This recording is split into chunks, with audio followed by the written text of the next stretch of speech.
Hey lovelies, now the topic is pancreatitis. Pancreatitis last में आ रहा है ITS। जिस भी वर्ड के लास्ट में आए ना ITS, उसका मतलब है इन्फ्लेमेशन होना। जब हमारे पेनक्रियाज में इन्फ्लेमेशन होगी तो उसे बोलेंगे हम पेनक्रिएटाइटिस। अब ये देखते हैं एक बार डायग्राम। हमारा लीवर है, ये लीवर है हमारा। लीवर के यहाँ से दो डक्ट आती हैं जिन्हें हेपेटिक डक्ट बोलते हैं। राइट से आ रही है राइट वाली हेपेटिक डक्ट, लेफ्ट से आ रही है लेफ्ट हेपेटिक डक्ट। दोनों डक्ट मिलके बनाती है कॉमन हेपेटिक डक्ट। और गॉल ब्लैडर से आती है हमारी सिस्टिक डक्ट। तो सिस्टिक डक्ट और कॉमन हेपेटिक डक्ट ने मिलके बनाया common bile duct. Common bile duct हमारी जाती है पेनक्रियाज के पास, और पेनक्रियाज वाली मेन पेनक्रियाटिक डक्ट और कॉमन बाइल डक्ट मिलके बनाती है हेपेटो पेनक्रियाटिक डक्ट। ये थी सिंपल सी फिजियोलॉजी हमारे पेनक्रियाज के रिगार्डिंग, जो कि लीवर से हमारी हेपेटिक डक्ट आ रही है और गॉल ब्लैडर से सिस्टिक डक्ट आ रही है। दोनों ने मिलके सिक्रीट कर दिया हमारे पेनक्रियाज के पास। बाइल की सिक्रीशन होती है हमारे पेनक्रियाज में। अब जो हमारा पेनक्रियाज है ये हेट्रोजिनस ग्लैंड है। हेट्रोजिनस का मतलब है कि ये दोनों काम करता है, एंडोक्राइन भी और एक्सोक्राइन भी। एक्सोक्राइन वाला पार्ट है वो सिक्रीट करता है पेनक्रियाटिक जूसेस को डक्ट्स के थ्रू, और जो एंडोक्राइन वाला पार्ट है वो डायरेक्टली हमारे ब्लड स्ट्रीम में सिक्रीट करता है हॉर्मोन्स को। अब देखते हैं हमारे पेनक्रियाज में, पेनक्रियाज का जो हमारा एंडोक्राइन वाला फंक्शन है वो क्या रहता है। पेनक्रियाज का एंडोक्राइन फंक्शन जो है वो सिक्रीट करेगा हमारे हॉर्मोन्स को। अब आइसलेट ऑफ लैंगरहैंस क्या होता है? Islet of Langerhans group of cells को बोलते हैं। ग्रुप ऑफ सेल्स जिसमें कौन कौन से सेल आते हैं? Alpha, beta, delta, PP cells भी आते हैं और F सेल्स भी आ जाते हैं, पर मेनली हम अल्फ़ा, बीटा और डेल्टा सेल्स के बारे में बात करेंगे। और एसिनर सेल्स जो होते हैं वो एक्सोक्राइन वाला काम करते हैं हमारा, जो कि है पेनक्रियाटिक जूसेस को सिक्रीट करना। एंडोक्राइन वाला पार्ट हमारे हॉर्मोन्स को सिक्रीट करेगा। सबसे पहले देखते हैं बीटा सेल्स क्या काम करते हैं। बीटा सेल्स जो हैं वो हमारी बॉडी में इंसुलिन को सिक्रीट करेंगे। जैसे फॉर एग्जांपल हमने अगर राइस लिए, ये यहाँ पे एग्जांपल दे रखा है, हमने अगर राइस लिए, फिर राइस जो है वो टूटेगा कार्बोहाइड्रेट में, कार्बोहाइड्रेट से टूटेगा वो ग्लूकोज में। अब हमारे ब्लड में ग्लूकोज का लेवल बढ़ गया, ग्लूकोज का लेवल बढ़ेगा तो हमारा जो पेनक्रियाज है उसके जो बीटा सेल्स है वो एक्टिवेट होंगे और वो सिक्रीट करेंगे इंसुलिन को। अब इंसुलिन क्या करेगा? हमारे ब्लड में से ग्लूकोज को बाहर निकालेगा। कहाँ पे? सेल्स के पास। अब सेल्स इसे यूज़ कर लेंगे तो हमारी ब्लड में से ग्लूकोज का लेवल कम हो जाएगा, तो हमारी अल्टीमेटली जो शुगर है वो राइज नहीं करेगी। ये काम करता है हमारा इंसुलिन। एक तो ये काम करता है वो कि हमारा जो ग्लूकोज है उसको यूज़ करा देगा हमारे सेल्स के थ्रू। सेकेंडली अगर नीड नहीं है, यूज़ नहीं करना, तो उसे स्टोर करा देगा। स्टोर कैसे कराएगा? ग्लाइकोजन के फॉर्म में वो लीवर या फिर मसल्स में स्टोर हो जाएगा हमारा ग्लूकोज। तो दो तरीके से हमारे बीटा सेल्स ने हमारे ब्लड में से ग्लूकोज को राइज करने से बचा दिया। ग्लूट चैनल जो है हमारा ग्लूकोज ट्रांसपोर्टर चैनल को ओपन कराता है। लॉक एंड की मैकेनिज्म होता है। ग्लूट जो है हमारा लॉक होता है और की होती है हमारी इंसुलिन। जैसे हमारे ग्लूट में की लगेगी, की कैसे लगेगी? इंसुलिन आएगा।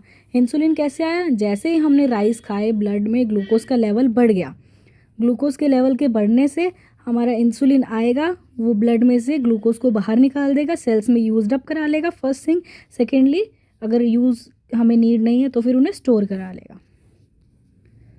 ये हो गया हमारे बीटा सेल्स का काम। दूसरे सेल्स है हमारे अल्फ़ा सेल्स। ये क्या कराते हैं? ये रिलीज़ कराते हैं ग्लूकागॉन को। ग्लूकागॉन क्या करेगा? हमारे को अगर ग्लूकोज की नीड है, ग्लूकोज का लेवल हमारी बॉडी में कम हो गया है, तो ये क्या कराएगा? जो भी ग्लाइकोजन हमने अभी यहाँ पे ग्लाइकोजन के फॉर्म में हमारे ग्लूकोज को स्टोर करके रखा था, ये ग्लाइकोजन जो है उससे ग्लूकागॉन जो है ग्लाइकोजन को यूज़ कराएगा ग्लूकोज के फॉर्म में, और जहाँ जहाँ हमारी नीड है वो फुलफिल करा देगा। थर्ड आते हैं हमारे डेल्टा सेल। डेल्टा सेल जो है वो सुपरविजन का काम करते हैं अल्फ़ा सेल पे और बीटा सेल पे। मतलब सुपरविजन का काम कर रहा है हमारा डेल्टा सेल, वो ब्लॉक कराएगा। अगर बीटा सेल्स क्या कर रहा था? हमारे ब्लड स्ट्रीम में से ग्लूकोज के लेवल को कम कर रहा था। अब बीटा सेल जो है बहुत ज़्यादा कम करने लग जाए ग्लूकोज के लेवल को, तो अल्टीमेटली हाइपोग्लाइसीमिया हो जाएगा, मतलब बहुत ज़्यादा ग्लूकोज का लेवल कम हो जाएगा। अगर ये बहुत ज़्यादा कम करने लग जाएगा तो डेल्टा सेल क्या करेंगे? बीटा सेल को ब्लॉक करा देंगे कि अब मत करो, आप कम मत करो कि ऑलरेडी हमारे जो ब्लड वेसल्स है उसमें बहुत ज़्यादा ग्लूकोज का लेवल कम हो गया है। या फिर हमारा जो अल्फ़ा सेल्स है उनका काम क्या होता है, ब्लड में ग्लूकोज का लेवल बढ़ाना। अगर ये बहुत ज़्यादा बढ़ाने लग गया हमारा अल्फ़ा सेल, तो डेल्टा सेल सोमैटोस्टेटिन को सिक्रीट कराएंगे और बोलेंगे कि भाई अल्फ़ा सेल की सिक्रीशन को ब्लॉक कर दो। तो ऐसे ये दोनों को सुपरवाइज करता है हमारा डेल्टा सेल। तो ये 3 थे हमारे एंडोक्राइन फंक्शन हमारे पेनक्रियाज के। यहाँ पे ये डायग्राम हमें दिख रहा है, ये आइसलेट ऑफ लैंगरेंज जिसमें सारे सेल्स आ जाते हैं, group of cell. Acinar cell जो बाहर वाले जो हमारा एक्सोक्राइन काम करते हैं, अल्फ़ा बीटा और ये डेल्टा सेल ग्लूकागॉन, इंसुलिन और सोमैटोस्टेटिन सिक्रीट कराते हैं, और कुछ पीपी सेल्स भी होते हैं हमारी बॉडी में। आगे देखते हैं हमारा एक्सोक्राइन पार्ट फंक्शन जो है हमारे पेनक्रियाज का, वो क्या रहता है। एक्सोक्राइन पार्ट जो है वो पेनक्रियाटिक जूस को सिक्रीट करेगा, जिसका पीएच थोड़ा बेसिक नेचर का होता है। पेनक्रियाटिक अमाइलेज, लाइपेस, ट्रिप्सिनोजन इनको सिक्रीट करता है। अमाइलेज जो है डाइजेस्ट कराएगा कार्बोहाइड्रेट को, लाइपेस फैट और लिपिड को डाइजेस्ट कराएगा। ट्रिप्सिनोजन जो है वो इनएक्टिव फॉर्म में होता है, एंटेरोकाइनेज की वजह से, जो कि हमारे ड्यूडेनम सेल रिलीज़ करते हैं, वो एक्टिव फॉर्म में आ जाता है और हमारे प्रोटीन को डाइजेस्ट कराता है। बाइकार्बोनेट न्यूट्रलाइज करते हैं हमारे काइम को। अब देखते हैं क्या क्या कॉजेज़ हमारे पेनक्रियाटाइटिस के। अभी तक तो हमने जनरल फिजियोलॉजी पढ़ी थी कि हमारा जो पेनक्रियाज है वो कैसे काम करता है, इसका फ्लो चार्ट अभी देखा था हमने, कैसे कैसे काम हो रहा है, और एंडोक्राइन और एक्सोक्राइन वाला फंक्शन कैसे है। अभी देखते हैं हमारे क्या रीजंस हैं जिनकी वजह से पेनक्रियाटाइटिस जो डिजीज़ है वो हो जाती है। इसका एक निमोनिक है, वो है आई गेट स्मैश्ड। आई से मतलब आइडियोपैथिक, मतलब ऐसा कोई रीज़न जो हमें नहीं पता, उसकी वजह से पेनक्रियाटाइटिस बंदे को हो गया, अननोन कोई भी रीज़न। फिर G stand for gall bladder stone. इसकी फिजियोलॉजी देखते हैं। गॉल ब्लैडर स्टोन में क्या होता है, जब बंदे को गॉल ब्लैडर में स्टोन हो गया तो स्टोन जो है वो पास नहीं कर पाए, स्टोन की वजह से हमारा जो बाइल है वो पास नहीं हो पाएगा, स्टोन बीच में अड़ने लग जाएगा, ऑब्स्ट्रक्शन की तरह काम करेगा। कॉमन बाइल डक्ट जो हमने पीछे देखी थी,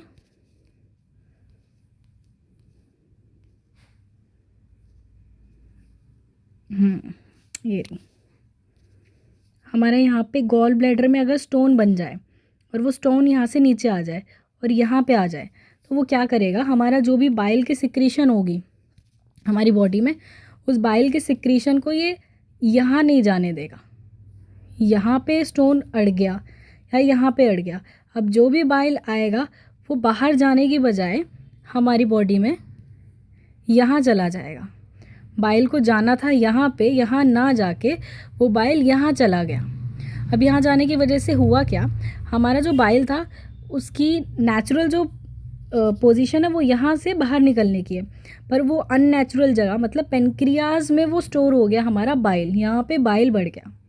अब बाइल अननेचुरली गलत जगह पे है तो फिर यहाँ पे वो इन्फ्लोमेट करने लगेगा और स्वेलअप होने लगेगा, और इसकी वजह से जो हमारा पेनक्रियाज है क्या करेगा, बाइल यहाँ पे बहुत ज़्यादा आ जाएगा, तो हमारा पेनक्रियाज क्या ऑटो डाइजेस्ट करने लग जाएगा।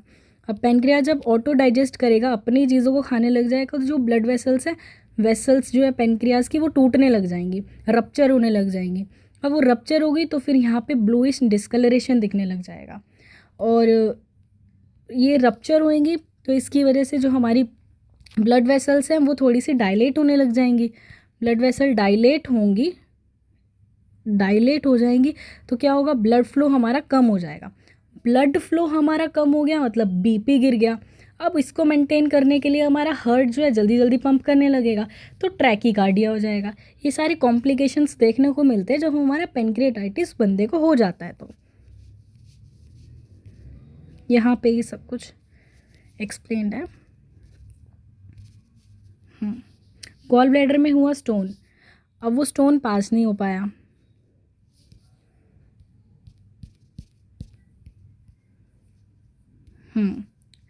तो एम्पुल ऑफ वाटर जो हमने एरिया देखा था वहाँ पे वो स्टक हो गया, हमारा बाइल पास नहीं हो पाया। बाइल पास नहीं हो तो पेनक्रियाटिक डक्ट में जाके, एक सेकेंड,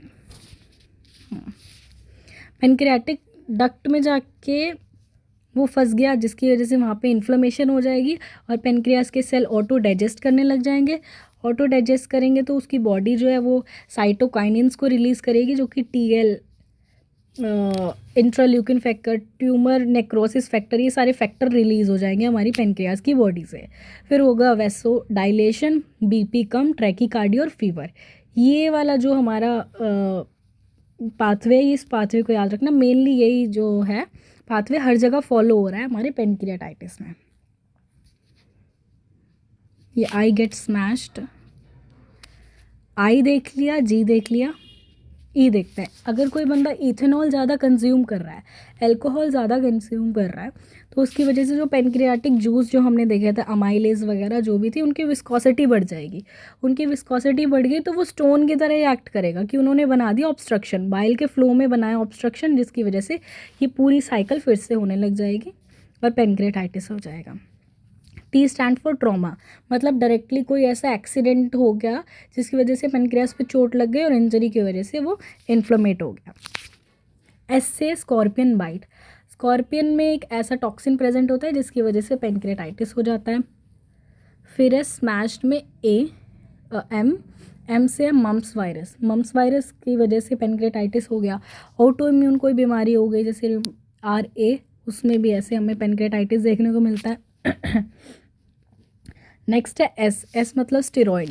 अगर किसी बंदे ने कोई स्टेरॉइड लिया तो उसकी जो इम्यूनिटी है वो सप्रेस करने के लिए, तो वो अल्कोहल की तरह ही एक्ट करेगा स्टेरॉइड हमारी बॉडी में, और अल्कोहल वाला जो हमने फिजियोलॉजी देखी थी वो सेम जो स्टोन वाली थी वही चलेगी। एच में हाइपरलिपिडीमिया, ज़्यादा लिपिड्स का लेना, उसकी वजह से पेनक्रियाटाइटिस हो सकता है। ई मतलब ERCP, एंडोस्कोपिक रेट्रोक्लेट कोरिनो पेनक्रियाटिकोग्राफी। इसमें जब हम एंडोस्कोपी कर रहे होते हैं उस टाइम अगर हमारा पेनक्रियाज रप्चर हो गया और सेम रप्चर की वजह से जो उसका पाथवे था वो ब्लॉक हो जाएगा और वहाँ पे पेनक्रियाटाइटिस देखने को मिलेगी। डी स्टैंड फॉर ड्रग्स, अगर कोई बंदा कोई ड्रग ले रहा है तो उसका as a side effect pancreatitis हो सकता है। आगे देखते हैं साइन एंड सिम्टम्स। सबसे पहले देखते हैं सिम्टम, क्या क्या सिम्टम देखेंगे। जो हमारा एपिगैस्ट्रिक वाला रीजन है, हमने हमारे एब्डोमेन को 9 पार्ट्स में जब डिवाइड करेंगे तो जो उसका एपिगैस्ट्रिक वाला रीजन है उसमें पेन होने लग जाएगा। फिर है जो पेन है वो एकदम से होने लग जाएगा, जो पेन है रेडिएट करेगा पीछे की तरफ, आगे से पीछे की तरफ पेन जाने लगेगा, और जब बंदा आगे की तरफ बेंड होगा तो उसे रिलीफ मिलेगा, और एम्प्टी स्टमक रिलीफ मिलेगा। और पेन बढ़ेगा कब, जब बंदा सीधा खड़ा होगा तब पेन बढ़ेगा, या फिर खाना खाएगा उसके बाद, क्योंकि पेनक्रियास तब एक्ट करने लगेगा, मतलब अपने जूसेस को सिक्रेट करने लगेगा, उस पर लोड आएगा, इसकी वजह से पेन होने लगेगा। जो पेन है वो बर्निंग टाइप होता है, बंदे को नोजिया और वॉमिटिंग होने लगती है, और जो वॉमिटिंग है वो प्रोजेक्टाइल, मतलब बहुत दूर दूर तक वॉमिटिंग गिरने लगती है। फीवर होता है, ट्रैकीकार्डिया, ये हमने उस साइकिल में देख ही लिया था, BP लो हो जाता है। जॉइंटिस के केसेस में गॉल ब्लैडर स्टोन की वजह से जॉइंटिस भी होने लग जाता है, मतलब ब्लड की कमी, और क्ले कलर स्टूल्स बंदे को आने लग जाते हैं। अब देखते हैं साइंस, मतलब हम क्या देखेंगे एज अ डॉक्टर, बंदे के अंदर हमें ये साइन खुद चेक करने हैं। कूलन साइन देखने को मिलता है और टर्नर्स ग्रे सिंड्रोम देखने को मिलता है। कूलन साइन मतलब कि बंदे के जो अम्बाइलिकस है उसके आसपास में ब्लूइश कलरेशन देखने को मिलती है। अब ब्लू कलरेशन क्यों देखने को मिली, क्योंकि हमारा जो पेनक्रियाज है उसने करा था ऑटो डाइजेस्ट, उसने अपनी वेसल्स को खुद ही खा लिया तो हो गई रप्चर की वजह से वहाँ पे ब्लूइश कलरेशन देखने को मिलता है। और टर्नर्स ग्रे सिंड्रोम में जो हमारा फ्लैंक वाला रीजन है वहाँ पे देखने को मिलता है। इस इमेज में अच्छे से क्लियर है ये वाला टर्नर्स और कूलन साइन। फिर इन्वेस्टिगेशन कैसे करेंगे भाई, हमें पता कैसे लगेगा इसे पेनक्रियाटाइटिस है या नहीं। सीरम अमाइलेज का टेस्ट कराया जाता है, सीरम लाइपेज का टेस्ट कराया जाता है, USG एब्डोमेन कराई जाती है, CT scan, CBC complete blood count कराया जाता है, LFT मतलब लीवर फंक्शन टेस्ट कराया जाता है, और लिपिड प्रोफाइल, ये सब चेक करके हम देख सकते हैं बंदे को पेनक्रियाटाइटिस है या नहीं है। That's all for pancreatitis. Thank you.